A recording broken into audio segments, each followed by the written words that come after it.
Hello everyone, வணக்கம் and welcome back to my channel long haired princess ella. மெயினாக உங்களுக்கு hair கேரில் ஏதாவது doubt இருந்தது அப்படின்னா நீங்கள் எனக்கு கமெண்ட் பண்ணுங்கள், நான் கண்டிப்பாக உங்களுக்கு ரெஸ்பாண்ட் பண்ணுவேன். ஸோ அதுக்கு முன்னாடி நீங்கள் அதெல்லாம் பார்க்கணுன்னா நீங்கள் கண்டிப்பாக என்னோடய சேனலை சப்ஸ்கிரைப் பண்ணணும், மறக்காமல் லைக் பண்ணணும். ஸோ சரி வாங்க, இப்போ நம்ம டைம் டிலே பண்ணாமல் வீடியோக்குள்ளே போகலாம். Hi guys, welcome back to my channel. Sorry, எனக்கு கொஞ்சம் உடம்பு சரியில்லை, அதனால் இந்த வாரம் ஹேர் கேர் வீடியோ எதுவும் போட முடியல. இது பார்த்திங்கன்னா பொங்கல் முடிஞ்சு கரிநாள் வரும் இல்லையா, அப்போ எடுத்த வீடியோ தான் அப்லோட் பண்ணுறேன்னு சொல்லியிருந்தேன் இல்லையா, அதை அப்லோட் பண்ணியிருக்கேன். மார்னிங் பார்த்திங்கன்னா நாட்டுக்கோழி குழம்பு இட்லி வச்சு சாப்பாடு போட்டாங்க. அதுக்கப்புறம் டிவியில் அரண்மனை 3 ஓடிட்டு இருந்தது, அதையும் அப்படியே பார்த்துட்டு எல்லாம் டைம் ஸ்பெண்ட் பண்ணிகிட்டு இருந்தோம். அப்படியே கொஞ்சம் நேரம் கழித்து லஞ்சுக்கு பிரியாணி செய்யலாம் அப்படின்னு சொல்லிட்டு மட்டன் பிரியாணி செஞ்சுருந்தோம். செம்ம ஃப்ரெஷ்ஷாக இருந்தது, டேஸ்டியாக இருந்தது. எனக்கு மோஸ்ட்டாக ப்ளைன் பிரியாணி தான் பிடிக்கும், பட் ஸ்பைசி அதிகமாக இருந்ததுனால நிறைய தயிர் எடுத்துக்கிட்டேன். அது கட்டுக்கு ரொம்ப நல்லது. அதனால் நெக்ஸ்ட்டு பார்த்திங்கன்னா சில்லி சிக்கன் ரெடி பண்ணி வச்சுருந்தாங்க அம்மா. அதையும் நான் பொரித்து எல்லாேருக்கும் கொடுத்துட்ருந்தேன். ஸோ இந்த மாதிரி தான் அந்த ஆஃப்டர்நூன் வரைக்கும் போச்சு. சிக்கன்லேயே அம்மா பண்ணுற இந்த 65 ரொம்ப சூப்பராக இருக்கும், வேறு லெவல் டேஸ்ட்டாக இருக்கும். நான் மோஸ்ட்டாக அவங்கக்கிட்டேருந்து மசாலா வாங்கிட்டு வந்து தான் செய்வேன். ஸோ அது எப்படி செய்யணும் அம்மாவே செஞ்சு காமிச்சிருக்காங்க. ஆல்ரெடி வீடியோ போஸ்ட் பண்ணியிருக்கேன். வீடியோட லிங்க் வேணால் டிஸ்கிரிப்ஷனில் கொடுக்குறேன், இல்லைனா டேக் பண்ணி விட்றேன், பாருங்கள். கண்டிப்பாக உங்களுக்கு யூஸ்ஃபுல்லாக இருக்கும். கொஞ்சம் கூட பிரியாமல் அப்படியே அந்த ஃப்ளஷோடு நல்லா ஒட்டிக்கிட்டு ரொம்ப அழகாக வரும். இது கொஞ்சம் பிரைட்னஸ் வச்சுருக்கிறதுனால கலர் அதிகமாக இருக்குது. ஆனால் நார்மலாக இவ்வளோ ஃபுட் கலர்லாம் சேர்க்க மாட்டாங்க. நான் கொஞ்சம் நல்லா வைப்ரண்ட்டாக தெரியணும்னு கொஞ்சம் கான்ட்ராஸ்ட் ஆட் பண்ணியிருக்கேன், அவ்வளோதான். நெக்ஸ்ட்டு டின்னருக்கு மீன் குழம்பு வச்சுட்டாங்க. நாங்கள் நைட்டு வச்சுட்டு நாளைக்கு காலையில் சாப்பிட்லாம் அப்படின்னு பிளான் பண்ணியிருந்தோம். மோஸ்ட்டாக எல்லாேருக்கும் தெரிஞ்ச விஷயந்தான். மீன் குழம்பு ஓவர் நைட் வச்சு ஊற வச்சுட்டு நெக்ஸ்ட் டே சாப்பிட்டா வேறு லெவல் டேஸ்ட்டாக இருக்கும் இல்லையா, அதனால் ஸோ நாங்கள் வச்சுட்டோம். நெக்ஸ்ட் டே மார்னிங் சாப்பிட்டுட்டு நாங்கள் தம்பி ஒய்ஃப் அவங்க அம்மா வீட்டுக்கு போயிருந்தோம். ஏன்னா அங்கே ரிலேட்டிவ் ஒருத்தவங்களுக்கு அடிபட்டுருச்சு. ஸோ அவங்கள பார்த்துட்டு வரலான்னு சொல்லி போயிருந்தோம். அப்படியே தம்பி ஒய்ஃப் வீட்டுக்கு போயிருந்தோம். எல்லோரும் ஒரே இடத்துல தான் இருக்காங்க, சுற்றி இருக்காங்க, எல்லாருமே ரிலேட்டிவ் தான். ஸோ ஃபஸ்ட்டு தம்பி ஒய்ஃப் அவங்க காட்டுக்கு போயிருந்தோம். அங்கே இந்த சேவலோடைய இறகு நல்லா ஜொலிப்பாக இருந்தது, பார்க்குறக்கு அழகாக இருந்தது. சர்வேஷம் எடுத்து வச்சு பார்த்துட்டு இருந்தான். அதுக்கப்புறம் அந்த சீனரிஸ்லாம் ரொம்பவே நல்லா இருந்தது. ரொம்ப நாள் கழித்து இந்த காடு வயல் அந்த மாதிரிலாம் பார்க்குற மாதிரி இருந்தது. அதுக்கப்புறம் கிணறு ஃபுல்லாகவே தண்ணி இருந்தது, அதுவுமே பார்க்குறதுக்கு ரொம்ப நல்லா இருந்தது. எல்லாம் பார்த்துட்டு இருந்தோம்.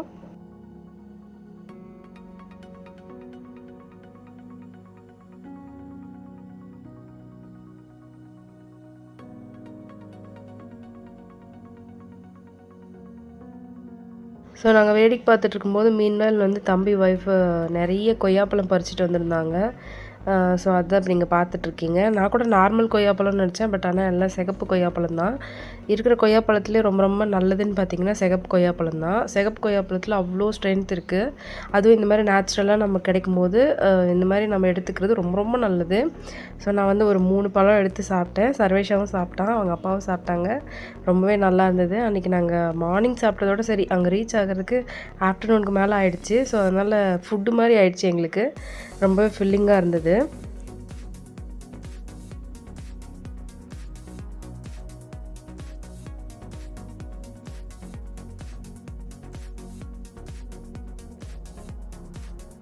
ஸோ இந்த ஒரு பப்பி இருக்கான்ல, இவனை பார்த்துக்கோங்க. இவனோட அம்மா தான் நம்ம வீட்டில் இருக்காங்க, குட்டி போட்டிருக்காங்க. இப்போது வீடியோவில் அட்டாச் பண்ணியிருக்கேன். ஸோ 2 பேரும் பார்க்க டிட்டோ ஒரே மாதிரியே இருப்பாங்க, ரொம்ப அழகாக இருப்பாங்க 2 பேருமே. எனக்கு ரொம்ப ரொம்ப பிடிக்கும். அந்த டாகும் சரி இவங்களும் சரி வந்தாவே குடுகுடுன்னு ஓடி மேலே தாவுறது, விளையாடுறது, இந்த மாதிரி ரொம்ப ஜாலியாக இருப்பாங்க. ரொம்ப ரொம்ப பிடிக்கும். அப்புறம் நிறைய சேவல் கோழி குஞ்செல்லாம் இருந்தது, அதெல்லாம் பார்த்துட்டு வேடிக்கை பார்த்துட்டு இருந்தோம்.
நானும் சரோஷாவும் வேடிக்கை பார்த்துட்டு விளையாடிட்டு இருந்தோம்.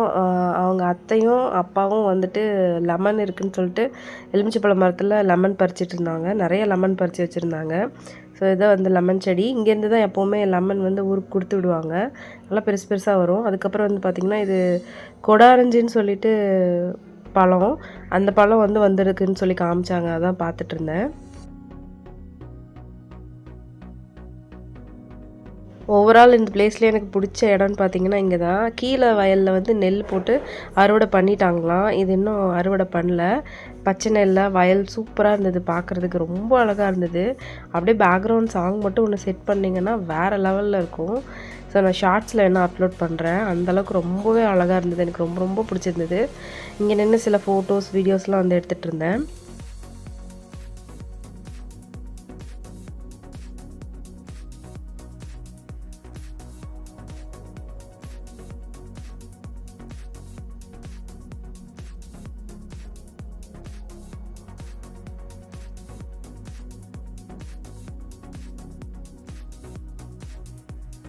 ஸோ நெக்ஸ்ட் அப்படியே இந்த வயலை சுற்றி நடக்கலான்னு சொல்லிட்டு வரப்பில் நடந்துட்டுருந்தேன். கொஞ்சம் பயமாக தான் இருந்தது. ஏன்னா இந்த பக்கம் கிணறு, இந்த பக்கம் வயல் கொஞ்சம் ஒரு மாதிரி த்ரில்லிங்காக தான் இருந்தது. நார்மலாக போகிறவங்களுக்கு இது பெரிய விஷயம் கிடையாது. பட் ஆனால் எனக்கு இந்த மாதிரி ஹைட்னா ரொம்பவே பயம். அவ்வளோ ஹைட்டாக தான் இருந்தது. நல்ல ஒரு ஒரு ஆள் வசரத்துக்கு ஹைட்டாக இருக்குன்னு வைங்களேன். கீழே இருக்கிற லேண்டுக்கும் மேலே இருக்கிற லேண்டுக்கும் அந்தளவுக்கு வித்தியாசம் வந்து இருக்குது.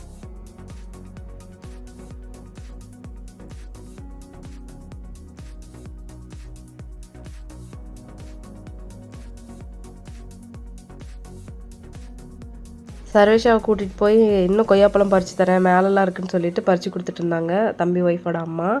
ஸோ அதையும் பார்த்துட்ருந்தேன். பார்த்துட்டு அதுக்கப்புறம் திருப்பி ரிட்டன் வந்துட்டோம். கிணத்துக்கு பக்கத்துலேயே வந்து கன்றுக்குட்டிலாம் கட்டி வச்சுருந்தாங்க.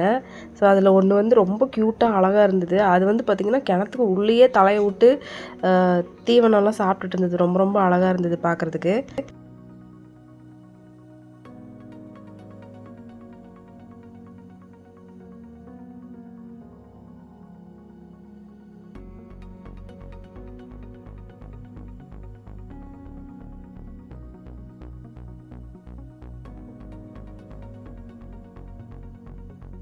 அப்புறம் இங்கே வந்து ஒரு கனகாமரம் இருந்தது. நல்லா வைப்ரண்ட்டாக இருக்கும். ஆனால் ஒன் டே கூட முழுசாக இருக்காதுன்னாங்க. வாடி போயிருமா. அதுக்கப்புறம் துளசி இருந்தது. துளசி செடி எத்தனை வச்சாலும் நிற்கவே மாட்டேங்குது. பட் ஆனால் இந்த மாதிரி காடு கரையில் வந்து அங்கங்கே சும்மாவே வளர்ந்துருக்கு. அதெல்லாம் பார்க்கும்போது பிரமிப்பாக தான் இருக்குது. ஏன்னா நம்ம எவ்வளோதான் வீட்டில் வச்சு பராமரிப்பு பண்ணாலும் வரமாட்டேங்குது. ஸோ அதுதான் நான் நினச்சேன் பார்க்கும்போது. அதுக்கப்புறம் கிணத்துல வந்து மீன் இருக்குது, குட்டி குட்டி மீன்லாம் இருக்குது அப்படின்னு சொல்லிட்டு சர்வேஷாட்ட காமிச்சிட்டு இருந்தாங்க. அது வந்து கேமராவில் அந்தளவுக்கு தெரியல. பட் ஆனால் நான் ஜூம் பண்ணல. ஜூம் பண்ணியிருந்தால் கண்டிப்பாக தெரிஞ்சிருக்கும். கல் சும்மா குட்டி குட்டி பொடி பொடி கல் தூக்கி போடும்போது ஃபுட்டு தான் போடுறோன்னு நினச்சிட்டு மேலே வந்துட்டு இருந்தது மீன்லாம். பார்க்கறதுக்கு ரொம்பவே அழகாக இருந்தது. கொஞ்ச நேரம் வேடிக்கை பார்த்துட்டு அப்புறம் அங்கேருந்து கிளம்பிட்டோம்.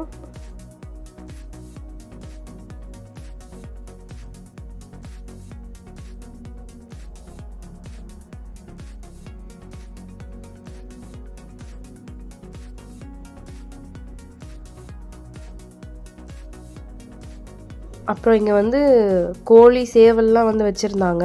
இது வந்து ஒரு கோழி ரூ. 8000வாம். எதுன்னு சண்டை சேவல்னு சொல்லி சொன்னாங்க. இனிஷியலாக என் தம்பியும் வந்து இந்த மாதிரி சேவல்லாம் வளர்த்து சண்டைக்கெல்லாம் கொண்டு போய் டோர்னமெண்ட்டுக்கெலாம் கொண்டு போயிருக்கான். ஸோ இது பார்க்கும்போது எனக்கு அந்த ஞாபகம் தான் வந்தது. இவங்களுமே வந்துட்டு முட்டை வச்சு அதை சேல் பண்ணுறதுக்காக வச்சுருக்காங்களாம். அந்த குட்டி முட்டையோட விலையை வந்து பார்த்திங்கன்னா 8000க்கும் விற்பாங்களாம். ஸோ அந்த மாதிரிலாம் வந்து சேல் பண்ணுறாங்க. ஸோ அதுக்காக 2 சண்டை சேவல் வந்து வாங்கி வச்சுருந்தாங்க.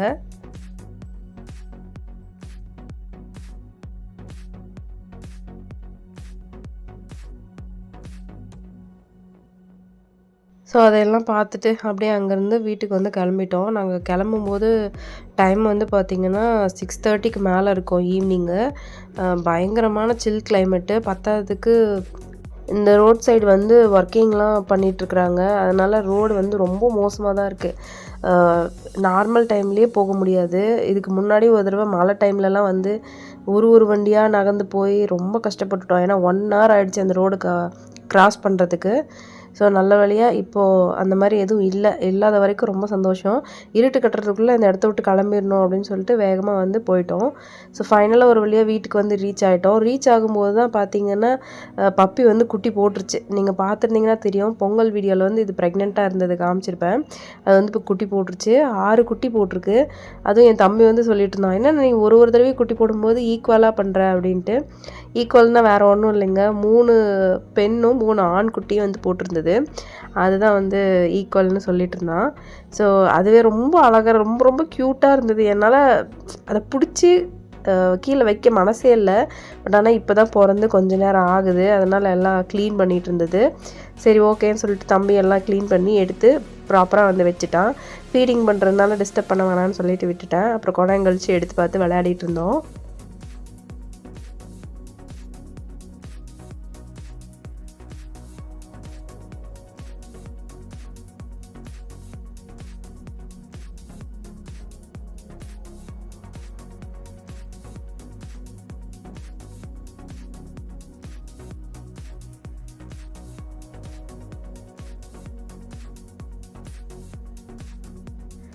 பப்பி பாருங்களேன் எவ்வளோ க்யூட்டாக இருக்குன்னு. பார்க்குறதுக்கு குட்டி பொம்மை மாதிரியே இருக்குது. ரொம்ப க்யூட்டாக இருந்தது. அதுவும் இன்னொரு குட்டினா பார்த்தீங்கன்னா நாக்கு லைட்டாக மட்டும் நீட்டிக்கிட்டு குட்டியாக ரொம்ப க்யூட்டாக இருந்தது. எனக்கு ரொம்ப ரொம்ப பிடிச்சிருந்தது. நல்லா ஒரு பிங்கிஷ் கலரில் இருக்குது பாருங்கள். எங்களை தவிர வேறு யார் அந்த வீட்டு சைடு வந்தாலுமே நாய் செம்மையாக குலைக்க ஆரம்பிச்சிருச்சு. நிறைய பேர் பயந்துட்டாயோ வந்து நில்லுங்க அப்போ தான் நாங்கள் போக முடியும் அப்படின்ற மாதிரிலாம் சொல்ல ஆரம்பிச்சிட்டாங்க. ஸோ அந்தளவுக்கு வந்து சேட்டை பண்ண ஆரம்பிச்சிருச்சு. ஸோ ஃபைனலாக பப்பியெல்லாம் பார்த்துட்டு நைட்டு வந்து டின்னருக்கு வந்து அம்மா கிட்ட காடை கேட்டிருந்தேன். சரின்னு சொல்லிட்டு காடை வாங்கிட்டு வந்து பொரிச்சு கொடுத்துருந்தாங்க கடையிலேருந்து. அம்மா கடை வந்து வச்சுட்டாங்க, சிக்கன் கடை. அங்கேருந்து பொரிச்சு கொடுத்து விட்டுருந்தாங்க. எனக்கு காடை ரொம்ப பிடிக்கும். சிக்கனை விட காடை தான் ரொம்ப ரொம்ப பிடிக்கும். அது என்னமோ சாப்பிட்றது எனக்கு ரொம்ப பிடிச்சிருக்கு. அதனால் நான் இதுதான் மோஸ்ட்டாக எனக்கு கிடைக்கும் போதெல்லாம் நான் சாப்பிட்ருவேன். நான் கேட்டேன்றதுக்காகவே இந்த தடவை அம்மா வந்து ராசிபுரமில் போய் வாங்கிட்டு வந்து எனக்கு பண்ணி கொடுத்துருந்தாங்க. நானும் சர்விஷாவும் அவங்க அத்தை 3 பேரும் வந்து சாப்பிட்டோம். சூப்பராக இருந்தது. நீங்களும் கண்டிப்பாக ட்ரை பண்ணி பாருங்கள். டேஸ்ட் ரொம்பவே நல்லாயிருக்கும். கோல்டு டைம்லலாம் வந்துட்டு இந்த மாதிரி வாங்கிட்டு பெப்பர் போட்டு நீங்கள் சாப்பிட்டு பாருங்கள். நல்ல ஒரு ரிலீஃப் இருக்கும். ஸோ ஃபைனலாக நாங்களும் இதை சாப்பிட்டுட்டோம். சாப்பிட்டுட்டு டின்னர் வந்து அதோட முடிச்சாச்சு.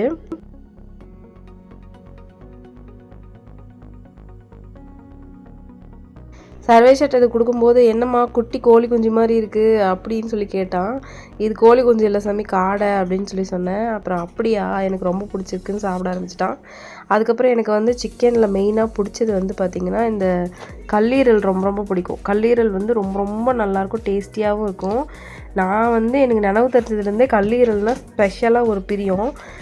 அப்பாவும் சரி அம்மாவும் சரி அதை பார்த்தாவே எனக்குன்னு எடுத்து வச்சுருப்பாங்க. அதனால் நான் வந்து எப்போ கேட்டாலும் அது எனக்கு கிடைக்கும். மோஸ்ட்டாக வந்து அம்மா சிக்கன் போடும்போது ஒன்று எடுத்து வச்சுருப்பாங்க. பட் ஆனால் இந்த தடவை கேட்டேன்னு சொல்லி ராசிபுரமில் இருக்கிற கடையிலையும் இருந்து எக்ஸ்ட்ரா வந்து கிட்டத்தட்ட ஒரு 200 கிராம் பக்கமாக இருக்கும்னு நினைக்கிறேன். அவ்வளோ எடுத்துகிட்டு வந்திருந்தாங்க.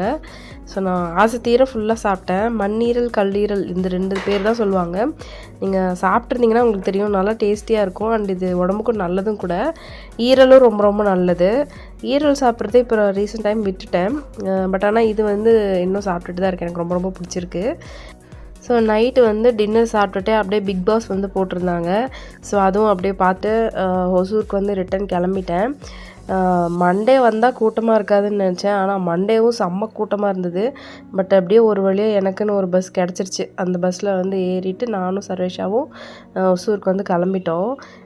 ஃபைனலாக இந்த ட்ரிப் இதோட முடிஞ்சது கைஸ். இந்த வீடியோவும் இதோட முடியுது. எனக்கு ரொம்ப உடம்பு சரியில்லை. 1 வீக்காக படுத்துகிட்டே தான் இருக்கேன். ஸோ கொஞ்சம் உடம்பு க்யூர் ஆனதுக்கப்புறம் நெக்ஸ்ட் வீடியோ அப்லோட் பண்ணுறேன். தேங்க்ஸ் ஃபார் வாட்சிங் this video. Until then, this is long hair princess Ella. See you on next video. Thank you. Bye bye.